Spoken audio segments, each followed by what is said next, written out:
Hello, sweet friends, and welcome to the Rebook Reap channel. This is Gina. Today I'm going to do a spread in my journal that I made out of my baby clothes. So I'll link this below. There was like 3 videos I think I did, and this was a couple of years ago. I made one of these big fabric journals, and I used baby clothes that my mom had given me. And so everything in this journal is about me growing up, probably the time period up until about, I don't know, I was 10 or 11 years old. And so this is just all stuff from my childhood. So in this spread, I wanted to document one of my favorite Christmas gifts, which was a cardboard HollyHobbiePlayhouse, and it was life-size.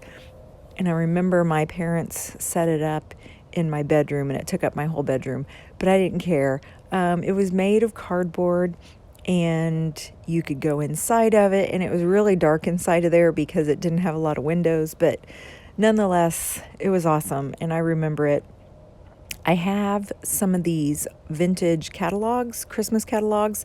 I don't know which one I pulled this from. It was either the JCPenney's or Sears or Montgomery Ward's. Those were the 3 that we always had.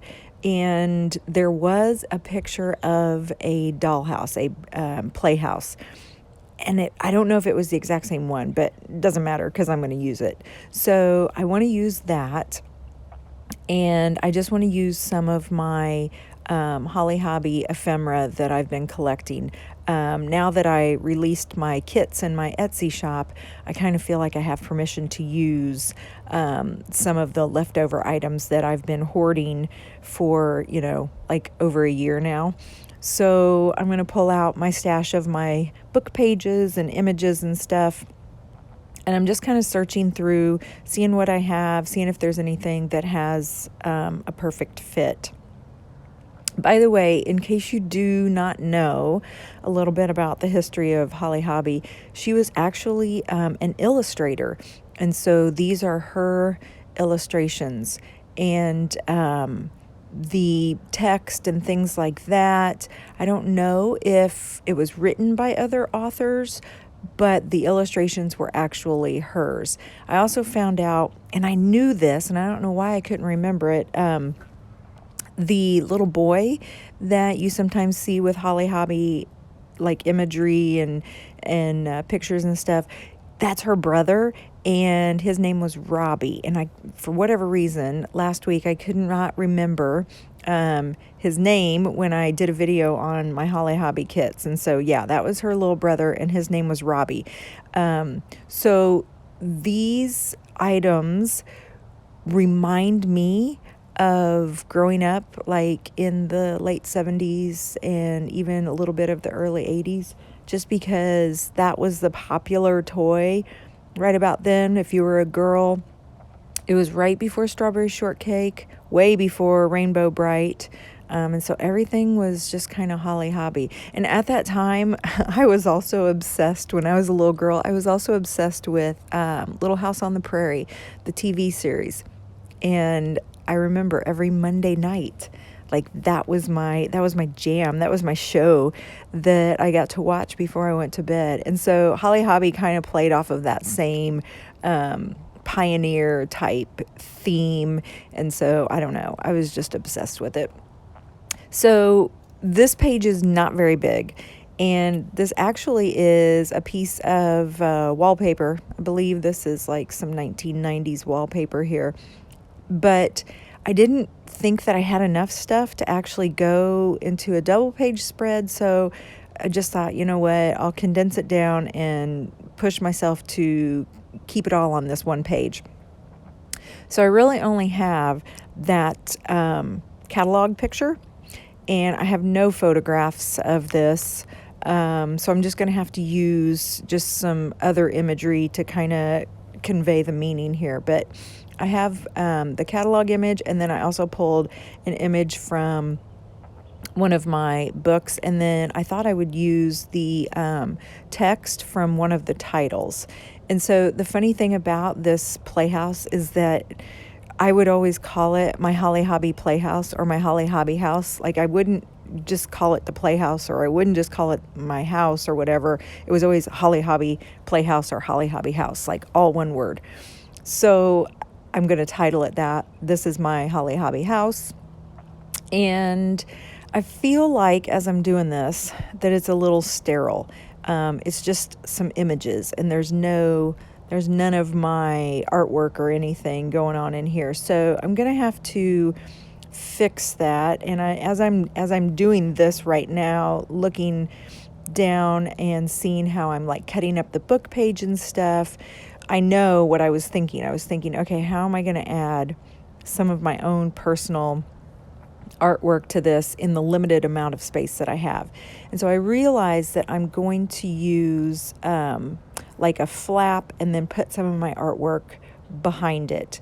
And so I went over to my sewing machine and I sewed the images onto just some wrapping paper, or this was actually sewn onto the end page of one of my Holly Hobby books.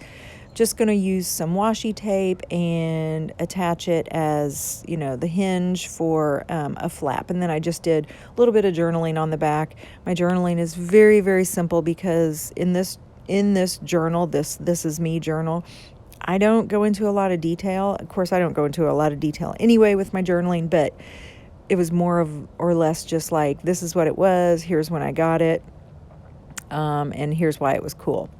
So now I'm just kind of searching through because there's still some stuff from that catalog that I can use. And I decide that I'm going to use that whole little section that describes all of the toys in the catalog. And I'm going to use that to make a house.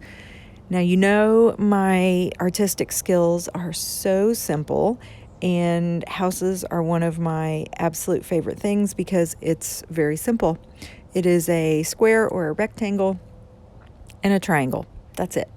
So I decide I'm going to turn that section into a house, but because this is a catalog and the paper is so thin, I need to back it onto something.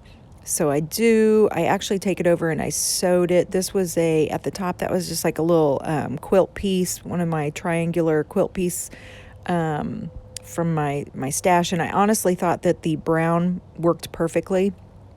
And so now I'm just going in and just adding some really messy details here, just adding some windows and things like that.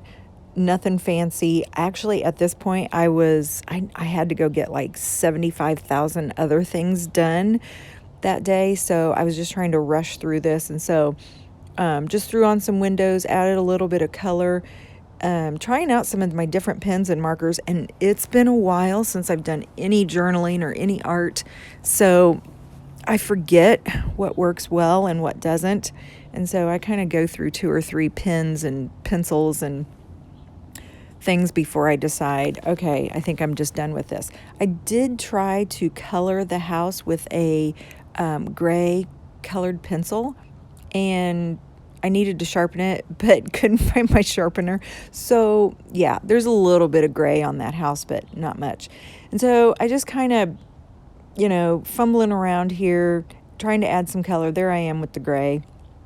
And by the way, colored pencils I have found, and I actually learned this from my daughter too, because she was an artist all through school and college. Not all colored pencils are created equally. When it comes to paint, I'm okay to use cheap paint because, it's not that big of a deal to me. But colored pencils, no, they do vary. Sorry, construction's going on in my neighborhood, and I'm outside. Okay, colored pencils, they do vary in quality depending on how much you spend on them. So I know there's some really expensive ones, but my go-tos, the ones that seem to work really well for me, are Prisma. And you can get them, I think I've even seen them in like Target and possibly Walmart. They're pretty readily available and they're not too expensive. And when you invest in them and you use them, you will see that just spending that little extra money actually does go a long way. They cover more. They're not as, I don't know, splotchy, I guess, as you're trying to move the color around.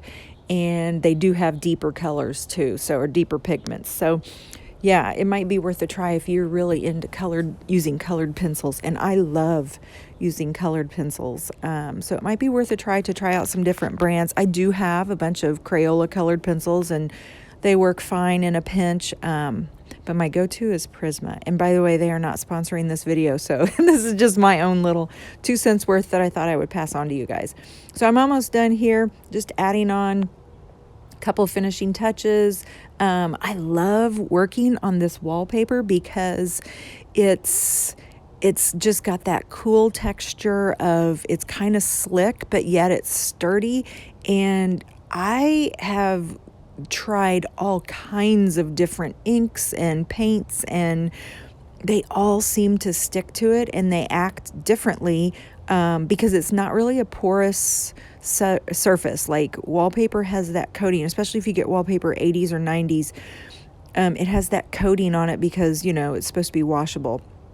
But I was able to put like some gel pens and markers and stuff, and it stays on it perfectly. It doesn't rub off or anything. Just adding a few details here. Almost finished up. And yeah, I love this. Now, here's the thing though. I had a lot more toys that I was in love with as a kid. So this actually is the catalyst. And I think what I'm going to do is probably 2 or 3 more spreads about my toys and just the toys that my brother had, because that was such a cool time period for both of us. And I think I want to document that. All right, my friends, thank you so much for hanging out with me this morning. I hope you got some inspiration. I hope you are healthy. I hope you are happy. And I hope you do something creative today. Until next time, bye.